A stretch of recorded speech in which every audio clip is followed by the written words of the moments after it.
नमस्कार दोस्तों, NDTV India पर आप एक बार फिर देख रहे हैं रफ्तार रिपोर्टेड और मैं हूं आपका होस्ट शम्स। आज के शो में एक बार फिर कुछ और नई कार्स और बाइक्स और आज के शो की शुरुआत पहले एक नई बाइक के साथ।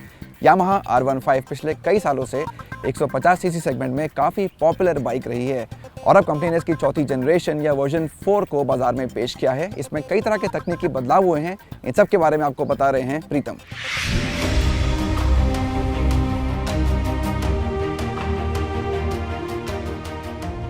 यामाहा R15 ये भारत में बिकने वाली सबसे पॉपुलर मोटरसाइकिल्स में से एक है। ये दिखने में और चलने में शानदार है, लेकिन परफॉर्मेंस या कीमत के मामले में आपको डराती नहीं है। 2008 में यामाहा YZF R15 पहली बार हिंदुस्तान में लॉन्च हुई थी और ये तब से लेके आज तक काफ़ी मशहूर बाइक है। 150-160 सीसी सेगमेंट में रेसी sporty looks, committed riding position, excellent handling and dynamics. एक नए जनरेशन की बाइकर्स को R15 काफ़ी पसंद आया। बोले तो इंडियन मोटरसाइकिलिंग हिस्ट्री में यामाहा R15 एक आइकॉनिक और प्रसिद्ध मॉडल रही है। अब 2021 में नया R15 V4 fourth generation R15 और ये सिग्निफिकेंटली अपडेट किया गया है। नया स्टाइलिंग है, बल्कि ये YZF R7 से ली गई है, इंस्पायर्ड की गई है। R7 इंडिया में नॉट ऑन सेल, आप खरीद नहीं सकते हो, लेकिन ये दिखने में काफ़ी बड़ी लगती है। 155 सीसी की बाइक नहीं लगती है और इसमें मैकेनिकल अपडेट्स भी है। नया USD upside down focus golden finish में, इसमें ट्रैक्शन कंट्रोल है और इसमें कुछ वेरिएंट्स में क्विक शिफ्टर भी है। इसमें स्टैंडर्ड क्विक शिफ्टर है। तो देखना यह है कि नया R15 धूम मचा सकती है। देखते हैं।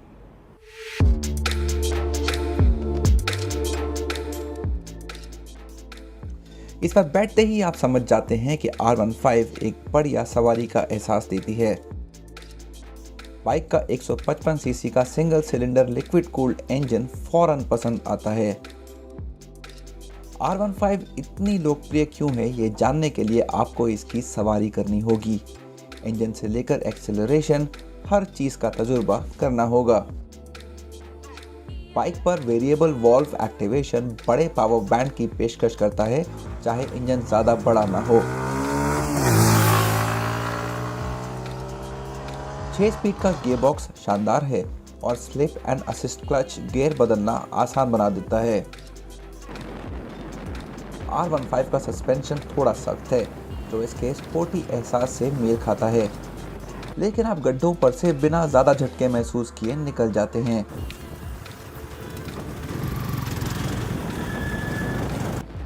नए अपसाइड डाउन फोक वाला सस्पेंशन और डेल्टा बॉक्स फ्रेम मिलकर एक स्थिर और संतुलित सवारी देते हैं। डुअल चैनल ABS अच्छे तरीके से काम करता है, लेकिन ब्रेक्स में थोड़ा और पैनापन हो सकता था। एक स्मूथ रिफाइंड इंजन और भरोसेमंद हैंडलिंग की वजह से R15 V4 काफ़ी पसंद आती है।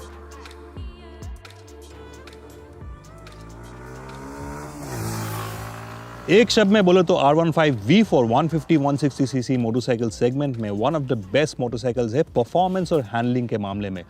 हाँ, इंजन इसका 18 bhp के आसपास और 14 न्यूटन मीटर्स ऑफ टॉर्क देती है। बहुत ज़्यादा नहीं है, लेकिन अगर आपको पहली बाइक खरीदना है तो ये बहुत परफॉर्मेंस है। 140 तक आराम से चला सकते हो आप और 90 के ऊपर भी काफ़ी टॉर्क है। 7000 RPM के ऊपर भी वेरिएबल वाल्व एक्चुएशन है इसमें। तो टॉर्क पूरा रेफरेंस में शुरू से 2000 RPM से 7000 RPM तक आपको पुल मिलेगी इसमें। और स्लिप एंड असिस्ट क्लच है, तो अगर ट्रैफिक में चला रहे हो तो क्लच का पुल भी काफ़ी हल्का है, तो आपको वो तकलीफ़ नहीं देगी। और इसमें हमारे टेस्ट बाइक में क्विक शिफ्टर है। हालांकि 150 सीसी मोटरसाइकिल में क्विक शिफ्टर की ज़रूरत मैं महसूस नहीं करता हूँ, लेकिन क्विक शिफ्टर है। लेकिन सिर्फ अप कर सकते हो और ये आपको 20 km/h स्पीड के ऊपर ही क्विक शिफ्टर यूज़ कर सकते हो, 2000 RPM के ऊपर। अगर आपको कभी कभार ट्रैक एक्सपीरियंस करना है, अगर आपकी पहली बाइक है, तो जी हाँ, आप R15 V4 को ट्रैक भी ले जा सकते हो। आपके स्किल्स को, राइडिंग स्किल्स को इम्प्रूव करने के लिए, if you're a new rider, 18-20 साल है, आप कॉलेज में हैं, तो this is a very good platform to start riding. और हैंडलिंग इसका लाजवाब है। आप हमेशा कंट्रोल में रहोगे, स्टेबल है जैसे भी है। और इसमें ट्रैक्शन कंट्रोल दी गई है। हालांकि 150 सीसी बाइक में ट्रैक्शन कंट्रोल की ज़रूरत मैं महसूस नहीं करता हूँ, लेकिन अगर आप बारिश गीली सड़क में चला रहे हो, कहीं ग्रेवल का पैच आ गया, वो ट्रैक्शन कंट्रोल आपको गिरने से ज़रूर बचा सकते हैं कभी कभार आप अगर वो एनकाउंटर करें तो। ओवरऑल बहुत अच्छी बाइक है परफॉर्मेंस हैंडलिंग के मुकाबले में। One of the best bikes in this segment on sale right now.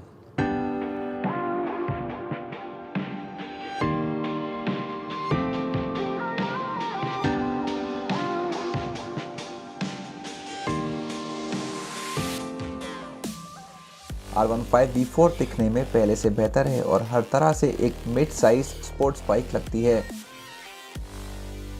इसका चेहरा पैना और आक्रामक है, जिसकी वजह है बाई फंक्शनल LED हेडलाइट के साथ लगी नई LED रनिंग लाइट्स। विंडस्क्रीन भी नई है, जिसकी वजह से बेहतर एरोडायनेमिक्स मिलती हैं। LCD डिस्प्ले भी नया है, जहां कई सारे फीचर्स हैं। इसमें ट्रिप मीटर और पेट्रोल की खपत जैसी जानकारी मिलती है और ट्रैक्शन कंट्रोल भी स्विचेबल है। हाँ, R15 V4 को ट्रैक्शन कंट्रोल सिस्टम भी मिला है। यहाँ लैप टाइमर के साथ एक ट्रैक मोड भी है।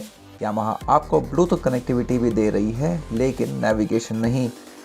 नए क्लिप और हैंडल बार्स नए ट्रिपल क्लैंप पर लगे हैं, जिससे स्पोर्टी राइडिंग पोजीशन मिलती है। और अब R15 को गोल्ड फिनिश के साथ अपसाइड डाउन अगले फोक्स भी मिले हैं, जिसने इसकी अपील के साथ साथ परफॉर्मेंस को भी बढ़ा दिया है।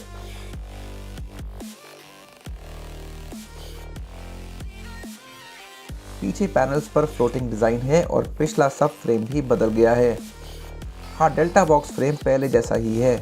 टेल लाइट भी LED हैं, लेकिन इंडिकेटर्स ऐसे नहीं हैं। इस एंट्री लेवल स्पोर्ट्स बाइक में शायद ही कुछ कमी है, लेकिन यहाँ बेहतर क्लच और ब्रेक लीवर्स और LED इंडिकेटर्स ज़रूर हो सकते थे। जी हाँ, R15 V4 काफ़ी इम्प्रेसिव मोटरसाइकिल है। नया फीचर्स, नए इक्विपमेंट के साथ वेल राउंडेड प्रोडक्ट है और सब कुछ इसमें अच्छा ही है, मैं कोई बुराई नहीं बोलूँगा। लेकिन थोड़ा बहुत इसमें मिसिंग चीज़ें है। ब्लूटूथ कनेक्टिविटी है, लेकिन अगर नेविगेशन होती टर्न बाय टर्न नेविगेशन, जो आजकल 150cc, 160cc, 200cc बहुत सारे मॉडल्स में अवेलेबल है, ये इसमें वो मौजूद नहीं है। स्पीडोमीटर कंसोल नया अच्छा है, लेकिन डिस्टेंस टू एम्प्टी होता तो और अच्छा होता। और राइडिंग पोजीशन काफ़ी कमिटेड और एग्रेसिव है।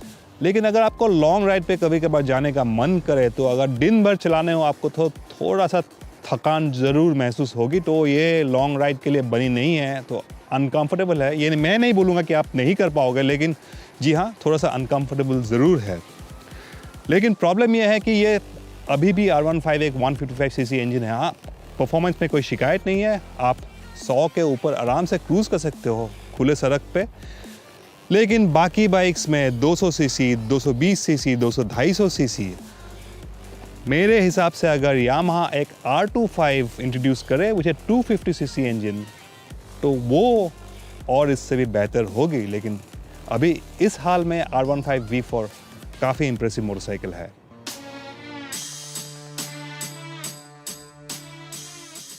रंग और वेरिएंट के हिसाब से बाइक की कीमतें 10,000 रुपये से 15,000 रुपये के बीच पड़ गई हैं और कई चीज़ें हैं जो नई R15 को एक बेहतर बाइक बनाती हैं। बाइक का सबसे महंगा R15 M वेरिएंट खास सिल्वर या मोटो GP रंगों में आया है। इसमें कोई शक नहीं कि ये एंट्री लेवल स्पोर्ट्स बाइक एक बढ़िया क्वालिटी का पैकेज है, तो थोड़ी ज़्यादा कीमत के बावजूद शानदार परफॉर्मेंस देता है।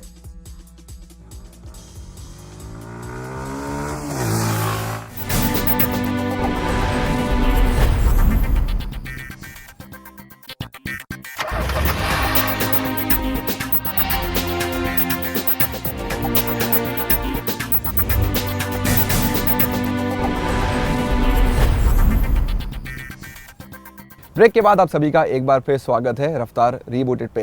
किया मोटर्स की पहली पूरी तरह से इलेक्ट्रिक कार EV6 अंतर्राष्ट्रीय बाजार में काफ़ी धूम मचा रही है और भविष्य में ये कार भारत भी आ सकती है। फिलहाल हम पहुंचे जर्मनी, जहां ये काफ़ी लोकप्रिय हो रही है, जहां सिद्धार्थ ने की इसकी एक्सक्लूसिव टेस्ट ड्राइव।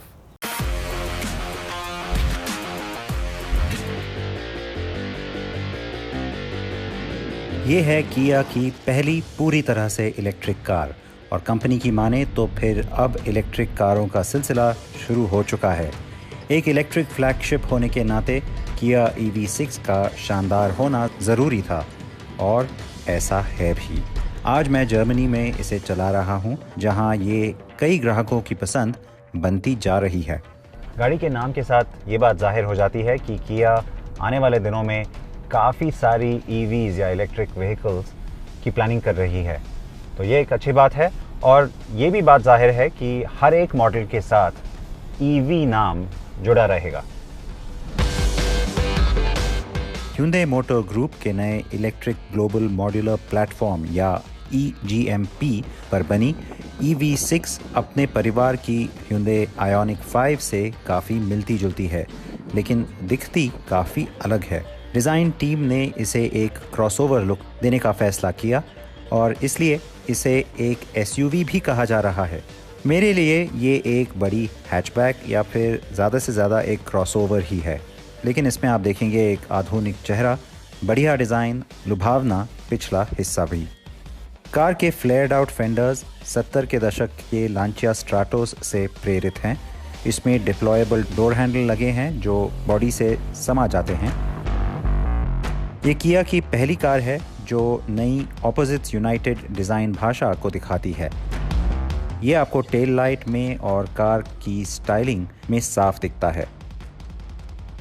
लेकिन इस नई डिज़ाइन लैंग्वेज के साथ साथ आप फिर भी एक किया की झलक इसमें ज़रूर पाएंगे, क्योंकि जो टाइगर नोज ग्रिल है उसको रीइंटरप्रेट किया गया है, और ये पहली कार है जिस पे किया का नया लोगो शुरुआत से है। अब यहाँ भारत में भी किया का नया लोगो काफ़ी जाना पहचाना लगता है। अंदर से भी कार पैनी और आधुनिक है। एक साफ कैबिन डिज़ाइन जिसमें दो 12.3 इंच के कर्व्ड स्क्रीन्स आपका ध्यान खींचते हैं। उन स्क्रीन्स पे ग्राफिक्स बहुत अच्छे हैं, और कार में आपको जानकारी और तकनीक का बढ़िया मेल मिलता है। Connectivity, head up display, ambient lighting तो अब उम्मीद से परे हैं ही नहीं। फ्लोटिंग सेंट्रल कंसोल भी शानदार है और आपको वायरलेस चार्जिंग भी देता है। 2 स्पोक स्टीयरिंग व्हील का लुक अच्छा है। यहाँ बैटरी के रीजेनरेटिव पावर के लिए पैडल शिफ्ट भी लगे हैं। कार का ड्राइव मोड बटन यहाँ स्टीयरिंग व्हील पे दिया गया है। ये बहुत ही कन्वीनियंट है और आसान है यूज़ करने के लिए, जैसा कि काफ़ी कारों में होता है। इसमें भी आपको मिलेगा इको, नॉर्मल और स्पोर्ट मोड, और साथ में ही एक स्पेशल स्नो मोड, गाड़ी आप बर्फीली जगह पे चलाना चाहते हैं तो। लेकिन अच्छी बात यह है कि इसमें जो नॉर्मल मोड है वो तो खैर ऑटोमेटिक डिटेक्शन करता है क्या रोड कंडीशन है। इको मोड में ज़्यादा बैटरी की जो मैनेजमेंट है वो कार टेक ओवर कर लेती है, और इसमें एक दिलचस्प बात यह है कि वो नेविगेशन सिस्टम के साथ भी थोड़ा बहुत प्लानिंग जो ड्राइव का है वो ज़्यादा एफिशिएंट हो जाता है जब आप इसको इको मोड में डालते हैं। और जब आप इसको स्पोर्ट मोड में डालते हैं तो ऑफ कोर्स थ्रॉटल रिस्पॉन्स और स्टीयरिंग थोड़ा सा ज़्यादा स्टिफ, परफॉर्मेंस थोड़ी ज़्यादा।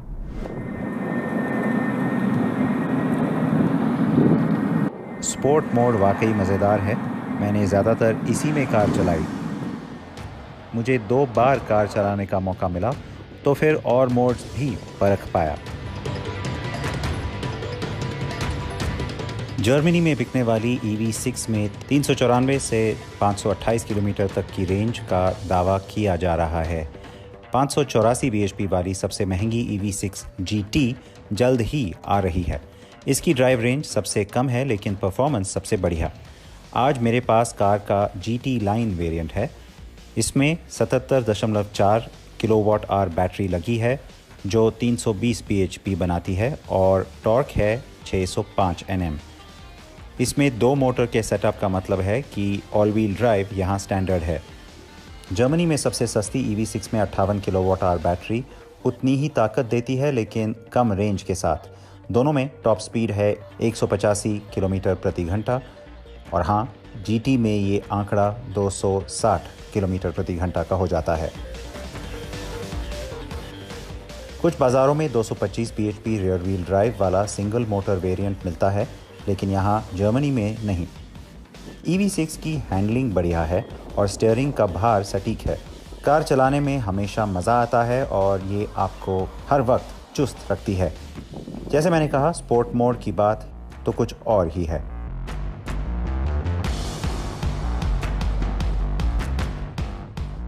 क्योंकि ये किया की सबसे पहली इलेक्ट्रिक कार है जो कि शुरुआत से ही एक या डेवलपमेंट स्टेज या प्रयोग से ही एक इलेक्ट्रिक व्हीकल है। जाहिर है कि कंपनी को ये दिखाना था कि वो किस तरह की तकनीक या किस तरह का डिज़ाइन या किस तरह की ओवरऑल डेवलपमेंट हासिल कर चुकी है। इसलिए आप इस कार में जो भी देखते हैं इसमें कोई भी गिमिक नहीं है, कोई भी ऐसी चीज़ नहीं है जो आपको लगेगा कि ये क्यों डाली गई है। बहुत ही अच्छी तरह से इसका डिज़ाइन और ओवरऑल इंजीनियरिंग प्लान किया गया है।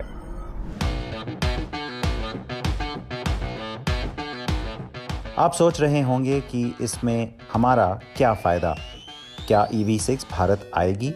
सीधा जवाब है हाँ, लेकिन अगले 12 महीनों तक नहीं। किया इंडिया एक इलेक्ट्रिक मॉडल के बारे में सोच रही है जो पूरी तरह से इलेक्ट्रिक कार होगी, जो शुरुआत से ही एक इलेक्ट्रिक मॉडल प्लेटफॉर्म पर ही बनेगी। इसका मतलब है कि सोल EV का यहाँ आना अब नामुमकिन लग रहा है। साइज, सेगमेंट, लग्जरी और तकनीक के हिसाब से EV6 सही लगती है, लेकिन यूरोप में भी 45,000 यूरो की शुरुआती कीमत के साथ ये कम लोगों के लिए बनी है।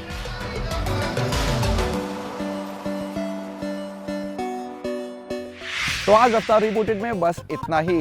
हमेशा की तरह हम जानना चाहते हैं कैसा लगा आपको हमारा प्रोग्राम और क्या देखना चाहेंगे आप हमारे शो में। ट्विटर पे हमारा हैंडल है कार एंड बाइक हिंदी, हमें ज़रूर लिखिए और बताइए। अगले हफ्ते आपसे फिर होगी मुलाकात कुछ और नई कार्स और बाइक्स के साथ। तब तक अपना ध्यान रखिए, सड़क पर बिल्कुल सेफ रहिए, कार में सीट बेल्ट ज़रूर पहनिए आगे बैठे हों या पीछे, और बाइक और स्कूटर पे हेलमेट ज़रूर लगाइए आगे बैठे हों या पीछे।